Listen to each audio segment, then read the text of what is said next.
नाज़रान मुंसिफ TV में आपका इस्तकबाल। आप देख रहे हैं मुंसिफ न्यूज़। शुरुआत करेंगे हेडलाइंस के साथ। सुर्खियों को पेश करने में ताउन किया है डॉक्टर ऑर्थो ऑयल के साथ साथ डॉक्टर ऑर्थो कैप्सूल्स साथ लेना ना भूलें। एलजी मनोज सिन्हा ने दहशतगर्दी से मुतासरा खानदानों में तकसीम किए तकर्रुरी के खतूत। कहा, जम्मू कश्मीर पुलिस और फौज दहशतगर्दी के निज़ाम को ख़त्म करने की कर रही है कोशिश। वज़ीर आला योगी आदित्यनाथ ने लखनऊ में मुनक्किद किया जनता दर्शन, अवामी मसाइल की समाअत की।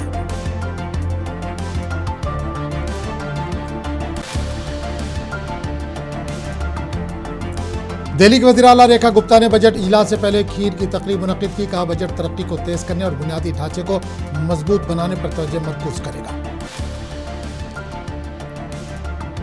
बीजेपी जमहूरियत का कत्ल करने पर तुली है। दिल्ली असेंबली के अपोजिशन लीडर आतिशी ने लगाया इल्जाम।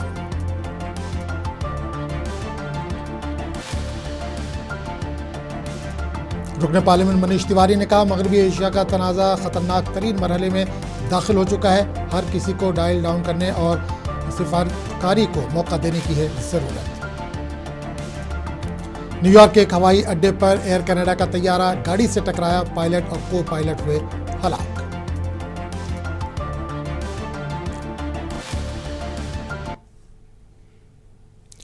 नज़र आपको बता दें कि मशरिक़ वस्ता में जारी हंगामी सूरत हाल पर पीएम मोदी इस वक्त लोकसभा से खिताब कर रहे हैं। आपको सीधे वही लिए चलते हैं।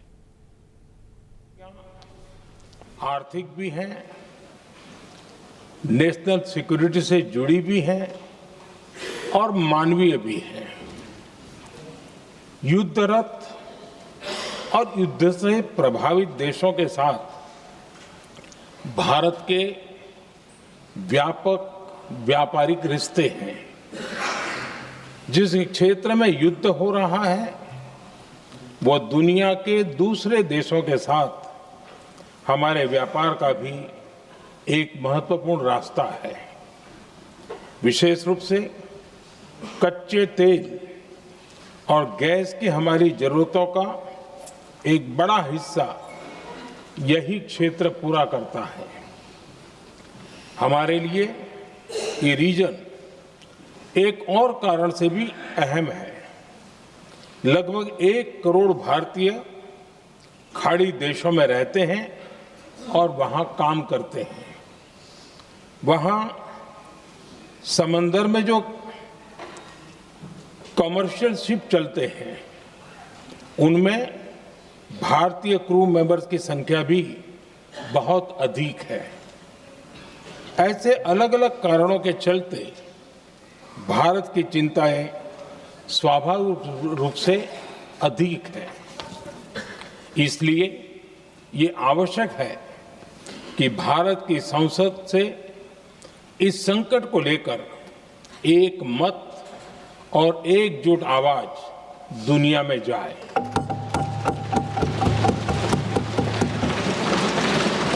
अध्यक्ष जी, जब से ये युद्ध शुरू हुआ है तब से ही प्रभावित देशों में हर भारतीय को जरूरी मदद दी जा रही है। मैंने खुद पश्चिम एशिया के ज्यादातर देशों के राष्ट्राध्यक्षों के साथ 2 राउंड फोन पर बात की है। सभी ने भारतीयों की सुरक्षा का पूरा आश्वासन दिया है। दुर्भाग्य से इस दौरान कुछ लोगों की दुखद मृत्यु हुई है और कुछ घायल हुए हैं। ऐसे मुश्किल हालात में परिवारजनों को आवश्यक मदद दी जा रही है। जो घायल है उनका बेहतर इलाज सुनिश्चित कराया जा रहा है। अध्यक्ष जी, प्रभावित देशों में हमारे जितने भी मिशन हैं वो निरंतर भारतीयों की मदद करने में जुटे हैं। वहां काम करने वाले भारतीय हो या फिर जो टूरिस्ट वहां गए हैं, सभी को हर संभव मदद दी जा रही है। हमारे मिशन नियमित रूप से एडवाइजरी जारी कर रहे हैं। यहां भारत में और अन्य प्रभावित देशों में 24/7 कंट्रोल रूम और आपातकालीन हेल्पलाइन स्थापित की गई है। इनके माध्यम से सभी प्रभावितों को त्वरित जानकारी दी जा रही है। अध्यक्ष जी, संकट की स्थिति में देश विदेश में भारतीयों की सुरक्षा हमारी बहुत बड़ी प्राथमिकता रही है। युद्ध शुरू होने के बाद से लेकर अब तक 3,75,000 से अधिक भारतीय सुरक्षित भारत लौट चुके हैं। ईरान से ही अभी तक लगभग 1,000 भारतीय सुरक्षित वापस लौटे हैं। इनमें 700 से अधिक मेडिकल की पढ़ाई करने वाले युवा हैं। खाड़ी देशों में भारतीय स्कूलों में हजारों विद्यार्थी पढ़ते हैं। सीबीएसई ने ऐसे सभी भारतीय स्कूलों में होने वाली कक्षा 10वीं और 12वीं की निर्धारित परीक्षाओं को रद्द कर दिया है। इन बच्चों की पढ़ाई निर्बाध चलती रहे, इसके लिए सीबीएसई उचित कदम उठा रही है। यानी सरकार संवेदनशील भी है, सतर्क भी है और हर सहायता के लिए तत्पर भी है। माननीय अध्यक्ष जी, भारत में बड़ी मात्रा में कच्चा तेल, गैस और फर्टिलाइजर जैसी अनेक जरूरी चीजें हॉर्मुज स्ट्रेट के रास्ते से आती हैं। युद्ध के बाद से ही हॉर्मुज स्ट्रेट में जहाजों का आना जाना बहुत चुनौतीपूर्ण हो गया है। बावजूद इसके हमारी सरकार का ये प्रयास रहा है कि पेट्रोल, डीजल और गैस की सप्लाई बहुत ज्यादा प्रभावित न हो। देश के सामान्य परिवारों को परेशानी भी कम से कम हो, इस पर हमारा फोकस रहा है। हम सभी जानते हैं, देश अपनी जरूरत की 60% एलपीजी आयात करता है।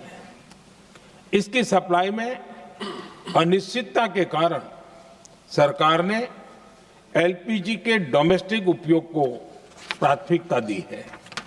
साथ ही एलपीजी के देश में ही उत्पादन को भी बढ़ाया जा रहा है। पेट्रोल, डीजल की सप्लाई पूरे देश में सुचारू रूप से होती रहे, इस पर भी लगातार काम किया गया है।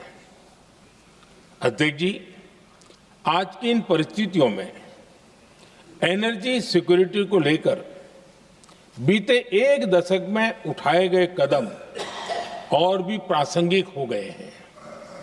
भारत ने बीते 11 वर्षों में अपनी एनर्जी इंपोर्ट का डाइवर्सिफिकेशन किया है। पहले क्रूड ऑयल, एलएनजी, एलपीजी ऐसी एनर्जी जरूरतों के लिए 27 देशों से इंपोर्ट किया जाता था। वहीं आज भारत 41 देशों से एनर्जी इंपोर्ट करता है। अध्यक्ष जी, बीते दशक में भारत ने संकट के ऐसे ही समय के लिए कच्चे तेल के भंडारण को भी प्राथमिकता दी है। आज भारत के पास 53 लाख मीट्रिक टन से अधिक का स्ट्रेटेजिक पेट्रोलियम रिजर्व है और 65 लाख मीट्रिक टन से अधिक के रिजर्व की व्यवस्था पर देश काम कर रहा है। हमारी तेल कंपनियों के पास जो रिजर्व रहता है वो अलग है। बीते 11 वर्षों में हमारी रिफाइनिंग कैपेसिटी में भी उल्लेखनीय वृद्धि हुई है। अध्यक्ष जी, सरकार अलग अलग देशों के सप्लायर्स के साथ भी लगातार संपर्क में है। प्रयास ये है कि जहां से संभव हो वहां से तेल और गैस की सप्लाई होती रहे। भारत सरकार गल्फ और आसपास के शिपिंग रूट्स पर निरंतर नजर बनाए हुए हैं। हमारा प्रयास है कि तेल हो, गैस हो, फर्टिलाइजर हो, ऐसे हर जरूरी सामान से जुड़े जहाज भारत तक सुरक्षित पहुंचे। हम अपने सभी वैश्विक सहयोगियों के साथ निरंतर संवाद कर रहे हैं ताकि हमारे मैरीटाइम कॉरिडोर सुरक्षित रहे। ऐसे प्रयासों के कारण बीते दिनों हॉर्मुज स्ट्रेट में फंसे हमारे कई जहाज भारत आए भी हैं। अध्यक्ष जी, संकट के इस समय में देश की एक और तैयारी भी बहुत काम आ रही है। पिछले 10-11 साल में इथेनॉल के उत्पादन और उसकी ब्लेंडिंग पर अभूतपूर्व काम हुआ है। एक दशक पहले तक देश में सिर्फ 1-1.5% इथेनॉल ब्लेंडिंग कैपेसिटी थी। आज हम पेट्रोल में 20% इथेनॉल ब्लेंडिंग के करीब पहुंच रहे हैं। इसके कारण प्रति वर्ष करीब 4.5 करोड़ बैरल कम ऑयल इंपोर्ट करना पड़ रहा है।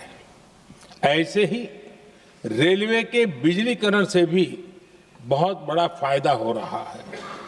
अगर रेलवे का इतना बिजलीकरण न होता तो हर साल करीब 180 करोड़ लीटर डीजल अतिरिक्त लगता। ऐसे ही हमने मेट्रो का नेटवर्क बढ़ाया है। 2014 में जहां देश में मेट्रो नेटवर्क 250 किलोमीटर से भी कम था, आज ये बढ़कर करीब 1100 किलोमीटर हो गया है। हमने इलेक्ट्रिक मोबिलिटी पर बहुत अधिक बल दिया। केंद्र सरकार ने राज्यों को 15,000 इलेक्ट्रिक बसें चलाने के लिए दी हैं। आज जिस स्केल पर वैकल्पिक ईंधन पर काम हो रहा है, उससे भारत का भविष्य और सुरक्षित होगा।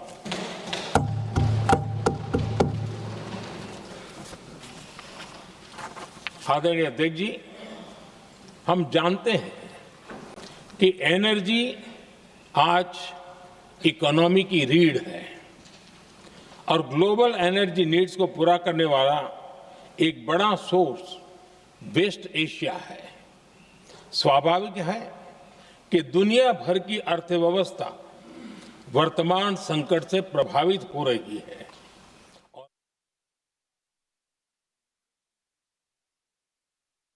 जम्मू कश्मीर के एलजी मनोज सिन्हा ने दहशतगर्दी के मुतासरीन के लवाहकीन में तकर्री के खतूत तकसीम किए। इस मौके पर मनोज सिन्हा ने कहा कि बड़ी तादाद में बेगुनाह लोगों की जानें गई हैं। जम्मू कश्मीर इंतज़ामिया ने कई लोगों को तकर्री के खतूत तकसीम किए। इन्होंने कहा कि लोगों को हटाने की कोशिश की जा रही है जिनका दहशतगर्दी से ताल्लुक़ है और वो सरकारी मशीनरी में दाखिल हो चुके हैं। जम्मू कश्मीर पुलिस, फ़ौज और CAPF दहशतगर्दी के पूरे माहौलियाती निज़ाम को ख़त्म करने के लिए अनथक कोशिश कर रही हैं। आप सब जानते हैं कि लंबे समय तक आतंकवाद और उसके इकोसिस्टम के कारण बड़ी संख्या में निर्दोष लोगों की जान गई थी और इनकी पीड़ा आप सबने सुनी भी है और मुझे लगता है कि उसको लोगों तक पहुंचाने का काम भी आपने किया है। जम्मू कश्मीर प्रशासन ने शुरुआत करी है और अब तक आज को लेकर के 438 लोगों को नियुक्ति पत्र दिए जा चुके हैं। सभी DCs और SSPs को ये निर्देश हैं कि अपने अपने जिले में इस तरह के जितने भी मामले हैं उनको शीघ्रातिशीघ्र संस्तुत करके GAD को भेजें। हर नियुक्ति पत्र पूरी तरह से जांच करके मुतमईन होने के बाद ही दिया जाता है, क्योंकि अगर एक गलत व्यक्ति को चला जाएगा तो उसकी चर्चा ज्यादा होगी। दिल्ली की वज़ीर आला रेखा गुप्ता ने बजट इजलास से पहले खीर की तकरीब मुनक़िद की। इस मौके पर वज़ीर आला ने स्कूली तलबा को पेश की। वज़ीर आला ने शहीद दिवस के मौके पर शहीद आज़म सरदार भगत सिंह को भी खिराज अक़ीदत पेश किया। इस मौके पर वज़ीर आला ने कहा कि बजट तरक्की को तेज़ करने, बुनियादी ढांचे को मजबूत बनाने और रिहायशियों के म्यार ज़िंदगी को बेहतर बनाने पर तवज्जो मरकूज़ करेगा। इस मौके पर दिल्ली के वज़रा भी मौजूद थे।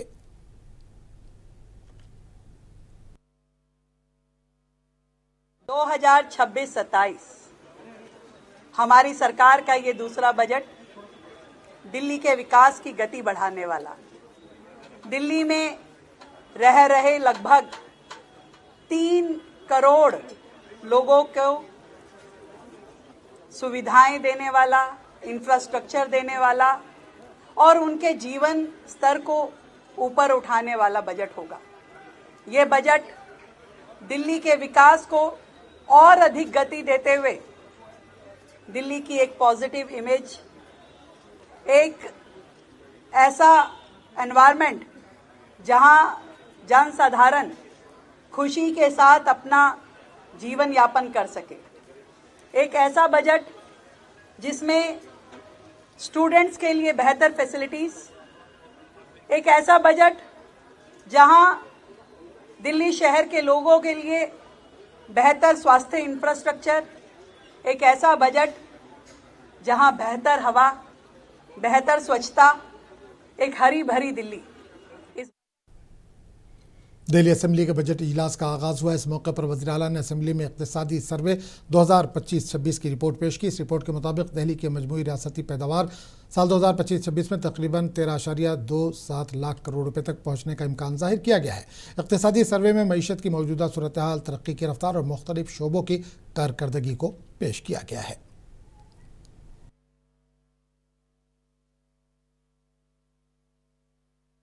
अध्यक्ष महोदय, मैं आपकी अनुमति से दिल्ली का आर्थिक सर्वेक्षण वर्ष 2025-26 प्रस्तुत करती हूं विधानसभा के पटल पर।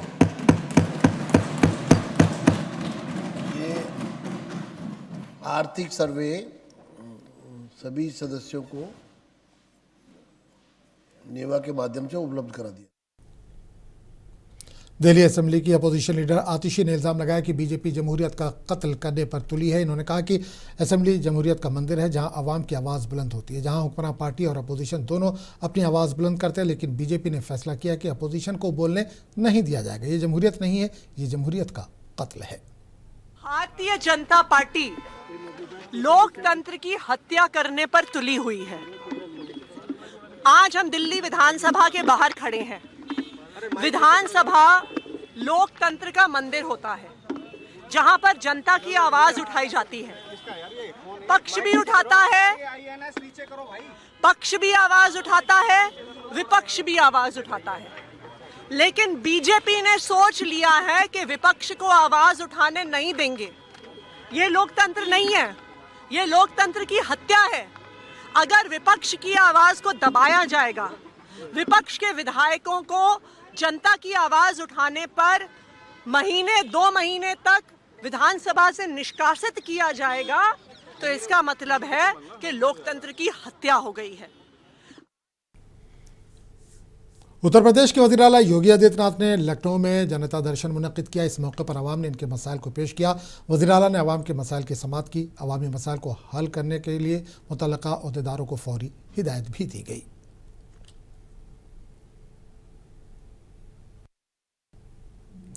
उत्तराखंड बीजेपी हुकूमत के 4 साल मुकम्मल हो गए। इस मौके पर देहरादून के परेड ग्राउंड में रियासती सतह की तकरीब मुनक़िद की गई। इस तकरीब में वज़ीर आला पुष्कर सिंह धामी ने शिरकत की। इस मौके पर वज़ीर आला ने हुकूमत की 4 साल कारकर्दगी को उजागर किया और अवामी फलाह व बहबूद के मनसूबों पर रोशनी डाली। वज़ीर आला ने कहा कि गुज़िश्ता 4 सालों में रियासत ने तरक्की की नई मनाजिल तय की हैं और हुकूमत ने शफाफियत, रोज़गार के मौक़े और बुनियादी सहूलियात की फराहमी पर खुसूसी तवज्जो दी है।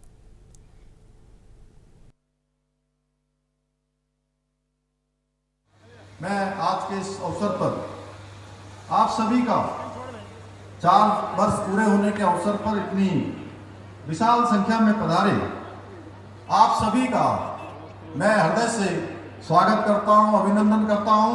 और आपने यहां पहुंचने पर मेरा स्वागत किया, मैं भी दोनों हाथ जोड़कर आप सबका स्वागत करता हूं, आप सबका अभिनंदन करता हूं। साथ ही आप सभी को मां शक्ति के उपासना के पर्व नवरात्रि की भी हार्दिक शुभकामनाएं देता हूं। नव संवत्सर भी हमारा प्रारंभ हुआ है, उसकी भी शुभकामनाएं देता हूं।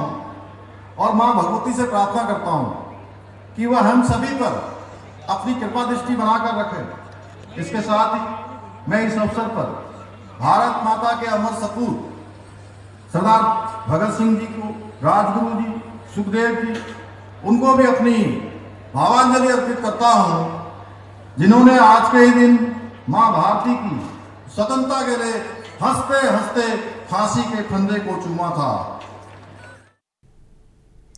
मध्य प्रदेश के वज़ीर आला मोहन यादव ने भोपाल में सिविल सर्विसेज के इम्तिहान में मुंतखब उम्मीदवारों के साथ एक डायलॉग प्रोग्राम में शिरकत की। इस मौके पर वज़ीर आला ने कामयाब उम्मीदवारों को मुबारकबाद पेश की, उनकी मेहनत, लगन और कामयाबी की सताइश की। उन्होंने कहा कि नौजवान मुल्क का मुस्तकबिल है, उनसे बड़ी उम्मीदें वाबस्ता हैं। लेकिन ये बात सही है कि हमारे बीच आज जिस परीक्षा के माध्यम से आप सब अपना अपना सिलेक्शन करा के आए हैं, एक नई जवाबदारी, नई दुनिया में आप प्रवेश कर रहे हैं। खास करके दुनिया के सबसे बड़े लोकतांत्रिक देश के अंदर ये मौका मिलना, ये बड़े सौभाग्य की बात होती और उससे ज्यादा और आनंद आता है जब हमारे बीच में से अक्षत भी निकलता है और ईशान भी निकलता है, हमारे लिए प्रक्षाल भी निकलता है।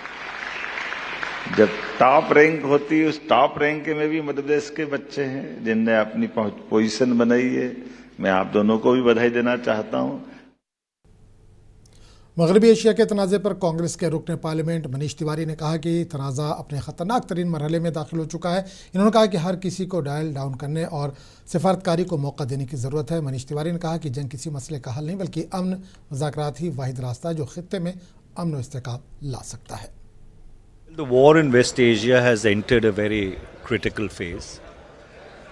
There has been escalation since yesterday of an unprecedented level. The Iranians have actually attempted to ostensibly hit the Israeli nuclear research reactor. President Trump has issued a warning which is going to expire today evening. And so therefore the conflict has entered perhaps its most dangerous phase. There are 3,000 ships which are idling in the Persian Gulf and in the Gulf of Oman.